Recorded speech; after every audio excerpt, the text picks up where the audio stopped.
इस पावन कथा को बीच में अधूरा न छोड़ें। श्रद्धा और विश्वास के साथ इस कथा को अंत तक अवश्य सुनें। धार्मिक मान्यता है कि जो भक्त गुप्त नवरात्रि के तीसरे दिन मां चंद्रघंटा की इस पवित्र कथा को पूरी श्रद्धा से अंत तक सुनता या सुनाता है, उस पर मां की विशेष कृपा बनी रहती है। मां उसके भय, संकट और बाधाओं को दूर कर सुख, समृद्धि, साहस और सफलता का आशीर्वाद प्रदान करती है। अब आइए श्रद्धा और भक्ति के साथ मां चंद्रघंटा की दिव्य एवं पावन कथा का श्रवण करें। गुप्त नवरात्रि का तीसरा दिन मां दुर्गा के तृतीय स्वरूप मां चंद्रघंटा को समर्पित है। मां के मस्तक पर घंटे के आकार का अर्धचंद्र विराजमान है, इसलिए इन्हें मां चंद्रघंटा कहा जाता है। इनका वाहन सिंह है और इनके 10 हाथों में दिव्य अस्त्र शस्त्र सुशोभित रहते हैं।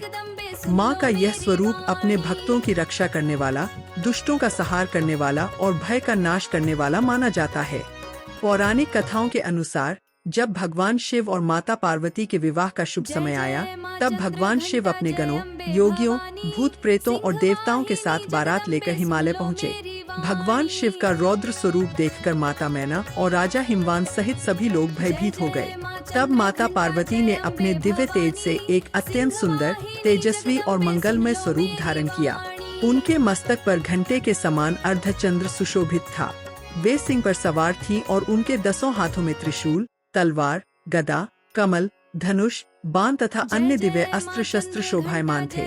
उनके इस अलौकिक स्वरूप को देखकर सभी का भय दूर हो गया और भगवान शिव तथा माता पार्वती का विवाह अत्यंत मंगलमय ढंग से संपन्न हुआ।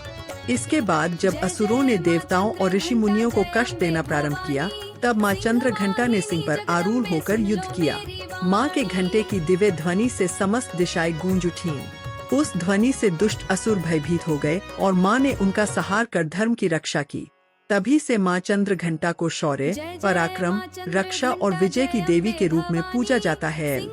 जो भक्त सच्चे मन से मां चंद्रघंटा की आराधना करता है, उसके जीवन से भय, नकारात्मकता, शत्रु बाधा और संकट दूर हो जाते हैं। मां अपने भक्तों को आत्मबल, सफलता, सुख समृद्धि और उत्तम स्वास्थ्य का आशीर्वाद प्रदान करती है।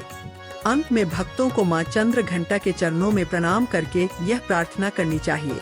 हे मां चंद्रघंटा, हमारे जीवन के सभी दुख, संकट और भय को दूर करें। हमें सद्बुद्धि, साहस, सुख, समृद्धि और धर्म के मार्ग पर चलने की शक्ति प्रदान करें। बोलिए मां चंद्रघंटा की जय। जय माता दी।